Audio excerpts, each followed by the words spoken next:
إن الحمد لله نحمده ونستعينه ونستغفره ونعوذ بالله من شرور أنفسنا ومن سيئات أعمالنا من يهده الله فلا مضل له ومن يضلل فلا هادي له وأشهد أن لا إله إلا الله وحده لا شريك له وأشهد أن محمدا عبده ورسوله الله أكبر الله أكبر لا إله إلا الله والله أكبر الله أكبر لله الحمد اللهم صل على محمد وعلى آل محمد كما صليت على إبراهيم وعلى آل إبراهيم إنك حميد مجيد اللهم بارك على محمد وعلى آل محمد كما باركت على إبراهيم وعلى آل إبراهيم إنك حميد مجيد أما بعد أعوذ بالله السميع العليم من الشيطان الرجيم بسم الله الرحمن الرحيم فالذين آمنوا به وعزروه ونصروه فالذين آمنوا به وعزروه ونصروه واتبعوا النور الذي أنزل معه أولئك هم المفلحون رب اشرح لي صدري ويسر لي أمري واحلل عقدة من لساني يفقهوا قولي. بھئی آج ہم نے گفتگو سیرت کے بارے میں کریں گے، لیکن کچھ اس کے ایسے پہلوؤں کے بارے میں بات کریں گے کہ جس میں ہمارا علم اور عمل کے ساتھ تعلق جڑ جائے. آج اگر اس چیز کا خلاصہ کیا جائے اور مختصراً یہ دیکھا جائے کہ ہم امت کے طور پر ہم مسلمانوں میں کیا مسائل ہیں اور اس کی بنیادی وجوہات کیا ہیں، تو ہمارا علم اور عمل سے تعلق بڑا کمزور ہے. علم کے لیے قرآن و حدیث اور عمل اس کے ذریعے رہنمائی حاصل کرنا، اپنی زندگی کو اس رہنمائی کو اپنی زندگی میں لانا اور باعمل مسلمان بننا، یہ بنیادی ہمارا مقصد ہے. اب آج چند باتیں میں رکھوں گا. دیکھیں، سب سے پہلے جب تک ہمیں اپنی خامیاں نہیں پتہ ہوں گی نا، تب تک اصلاح نہیں ہو سکتی. اور اصلاح کے وقت جب خامیاں بیان کی جاتی تو کسی ذاتی بندے کی یا ذاتی لیول پر کسی پر گفتگو نہیں ہوتی، اجتماعی طور پر امت کے طور پر گفتگو کرنی ہوتی ہے کہ ہم میں اجتماعی طور پر یہ خامیاں ہم نے ان کو درست کرنا. اگر ہم ان پر پردہ ڈالے رکھیں گے، اگر ان کو اجاگر نہیں کریں گے ہم میں کیا کیا خرابیاں اور کیا کیا خامیاں نہیں، تو تب تک اصلاح کا دروازہ نہیں کھلے گا اور ہم باعمل مسلمان نہیں بنیں گے. تو سب سے پہلے اس کے حوالے سے بنیادی بات یہ شروع کریں، یہ ربیع الاول کا مہینہ ہے. یہ سوال ہر بندے نے اپنے آپ سے پوچھنا ہے اور اس کا جواب بھی اپنے آپ سے لینے کی کوشش کرنا ہے، کسی سے جواب لینے کی ضرورت نہیں پڑے گی. اس ربیع الاول کے مہینے کے ساتھ ہمارا تعلق اس مہینے کے ساتھ اور اس مہینے میں نبی اکرم صلی اللہ علیہ وسلم کی ذات کے ساتھ کیسا ہونا چاہیے، اس کے بارے میں ہم انشاءاللہ گفتگو کریں گے. پہلی بات یہ اصلاح کی یہ سمجھیں کہ اس مہینے میں ہم نے محافل بھی اٹینڈ کی، سیرت کانفرنسز بھی کی، چلے کو میلاد کی شکل میں لوگوں نے اس کو منایا. جس جگہ جس نے اپنی ایمانیات، اپنی سمجھ فکر کے مطابق معاملات کیے. تو اگر پہلا ہم سوال یہ کریں کہ ہم نے اس ابھی تک جو بھی کیا 15 16 17 18 دن گزر گئے ہیں، کیا ہمارے علم اور عمل میں کوئی بہتری آئی ہے یا وہیں پر کھڑے ہیں جہاں پر پہلے تھے؟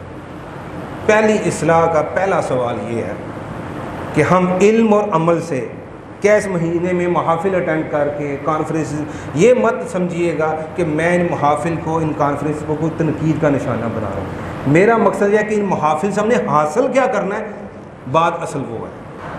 اگر میں نے ان محافل میں بیٹھ کر، اجتماعات میں بیٹھ کے، دروس میں بیٹھ کر میرا تعلق علم کے ساتھ اور عمل کے ساتھ جڑ گیا ہے تو آپ کو مبارک ہو، آپ کو اصل مقصد مل گیا.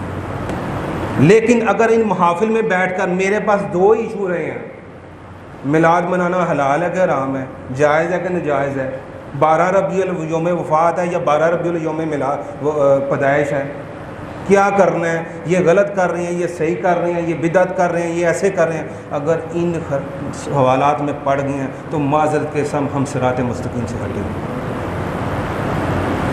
یہ پہلی اصلاح کی پہلی بات یہ ہم اپنے اندر بٹھا لیں. کہتے ہیں گھر میں 4 بھائی ہوں نا تو اختلافات ہو جائیں اور وہ تماشا لگائیں اور محلے والے یا ہمسائے ان کا تماشا دیکھیں تو قصور کن کا گنا جائے گا جی؟ گھر والوں کا کہ ہمسایوں کا؟ جو کرا رہا ہے امریکہ کروا رہا ہے، جو کرا رہا ہے عیسائی کروا رہا ہے، جو کرا رہا ہے اسرائیل کروا رہا ہے. وہ سکون سے بیٹھے، ان کے ذہن میں ایسے معاملات نہیں ہیں جو ہم خود ہی اپنے لیے کافی ہیں. وہ کہتے ہیں ہم نے جو پلان سازشیں بنانی تھی کہ مسلمانوں کو تفریق ان میں ڈالو، تفرقہ ڈالو، یہ ایک دوسرے سے دور ہو جائیں، نفرتیں پھیلائیں، ایک دوسرے کی شکلیں دیکھنا پسند نہ کریں، فتوے لگائیں، جہنم کے ٹکٹ بانٹیں، اپنوں کے لیے جنت کے لیے اور دوسروں کے لیے جہنم کے ٹکٹ بانٹیں، انہوں نے کو کوششیں کرنی تھی، وہ ساری کوششیں آج مسلمان خود ہی کر رہے ہیں، کسی دشمن کی ضرورت ہی نہیں ہے۔ معذرت کے ساتھ اس کو اصلاح کے ذریعے سے سمجھیے گا، یہ سب سے بڑی حقیقت ہے۔ اگر ہم ان باتوں میں پڑے ہیں، 12 وفات ہے، 12 پیدائش ہے، میلاد منانا ہے نہیں ملانا، کرنا ہے نہیں کرنا، یہ بدعت ہے نہیں ہے، ان معاملات میں پڑے ہیں تو سمجھے آپ نے کو شیطان نے بہکا دیا۔ میں یہ نہیں اب یہ کہہ رہا کہ اس کو صحیح کہہ رہا ہوں یا غلط کر رہا ہوں، ان مباحث کو سائڈ پہ رہنا۔ ہم نے کیا کرنا تھا؟ ہم نے یہ کرنا تھا کہ ہم نے سب سے پہلے یہ بنیادی سمجھے کہ ہمارے نبی اکرم صلی اللہ علیہ وسلم ایک مہینے، ایک دن یا چند گھنٹوں کی شخصیت نہیں ہے۔ ہر لمحہ، ہر گھڑی، ہر سیکنڈ جس طرح ہمارا سانس چل رہا ہے اس طرح ہمارا ان کے ساتھ تعلق ہے۔ یہ مہینے، یہ دن منانا، یہ آپ کو پتہ کہاں سے ہیں؟ پھر ہر بات کو میں بڑا محتاط ہو کر اس کو مخالفت نہ سمجھے گا، ہم نے اصلاح کرنی ہے کہ میرے نبی کا ساتھ تعلق ہر سانس، ہر گھڑی کے ساتھ ہے۔ چلے ہم کمزور ایمان ہیں، کہتے ہیں چلے یار ٹائم نہیں ہے ہمارے، چلے مہینہ آ گیا، دن رکھ لیا، کچھ بھی رکھ لیا، کوئی بات نہیں، رکھ لیا۔ اب اس سے حاصل کیا کرنا تھا؟ دو چیزیں ہیں۔ ہم نے نبی اکرم صلی اللہ علیہ وسلم کی معرفت حاصل کرنی ہے سب سے پہلے، اور معرفت کا سب سے بنیادی جو سورس ہے وہ کیا ہے؟ وہ قرآن، اور اس کے بعد حدیث اور آپ کی سیرت ہے۔ میں نے اپنے سب سے پہلے، ہر بندے نے ذاتی لیول پہ اللہ سے معافی مانگنی ہے کہ یا اللہ جس طرح تیرے نبی کا حق تھا وہ حق ادا نہیں کر سکے، ہم معافی چاہتے ہیں، ہم میں خامی ہیں، ہم میں کمی ہے۔ سب سے پہلے قرآن کے ساتھ تعلق جوڑنے کا اللہ سے وعدہ کرنا کہ آج کے بعد جب بھی قرآن کھولیں گے، ایک آیت پڑھیں، ایک لفظ پڑھیں، ایک حرف پڑھیں، ایک رکوع پڑھیں، جتنا بھی اللہ توفیق دے، آج کے بعد اپنے آپ سے اور اپنے رب سے وعدہ کر دیں اس قرآن کو جو نبی اکرم صلی اللہ علیہ وسلم پر نازل ہوا ہے اس کی تذلیل نہیں کریں گے۔ یہ ہدایت والی کتاب ہے، جب بھی کھولیں گے اسے سمجھ کر پڑھیں۔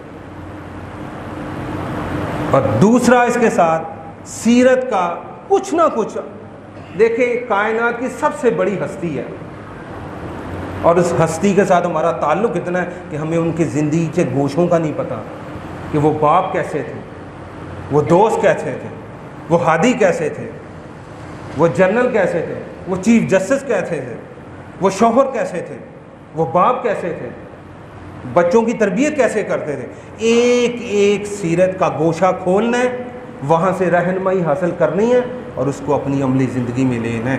یہ ہے وہ راستہ جس پر ہم نے تجدید ایمان اور تجدید اعمال کرنا ہے کہ اس مہینے کی وجہ سے ہی یہ دو کام ہم نے کرنے، اپنے رب سے وعدہ کرنا ہے، اپنے آپ سے اپنے رب سے کہ آج کے بعد قرآن کو بغیر سمجھے نہیں کھولوں گا، اور اپنی جب مجھے پتہ چلے گا میں نے تجارت کیسے کرنی ہے تو نبی اکرم صلی اللہ علیہ وسلم کو بطور تاجر حاکم مانوں گا۔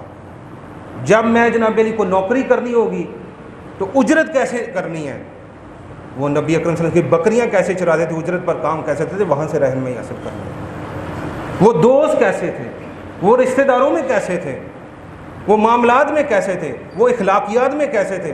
آج سب سے بڑی جو بہت ساری خرابیاں اگر زوال کی سب سے بنیادی وجہ دیتے ہیں کہ مسلمانوں سب سے زیادہ جو بد اخلاق ہیں ہم مسلمان ہیں۔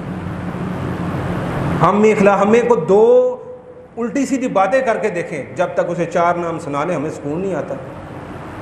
وہ صبر، وہ حکمت، وہ اخلاق کا اچھا ہونا، وہ زبان کا شائستہ ہونا، وہ ہم نے اپنے نبی کی سیرت سے رہنمائی حاصل کرنی ہے۔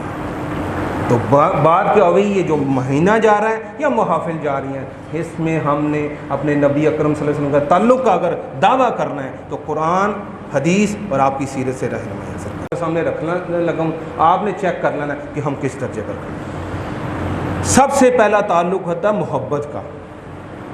محبت میں جو بندہ جو اس کا محبوب ہوتا ہے نا، جو بندہ اس سے محبت کر رہا ہوتا ہے، وہ کیا چاہتا ہے کہ یار میں یہ کام کر لوں تو مقصد کیا ہے، میرا محبوب مجھ سے خوش ہو جائے۔ اس میں غرض شامل نہیں ہوتی کہ یار محبت کروں گا تو پیسے ملیں گے، محبت کروں گا تو کوئی چیز مل جائے گی، محبت نہ کی تو کوئی چیز نہیں ملے گی۔ پہلا بنیادی درجہ کہ ہمارا محبت کا جب تعلق ہوگا تو پھر محبت کا درجہ بلا کیا ہوتا ہے؟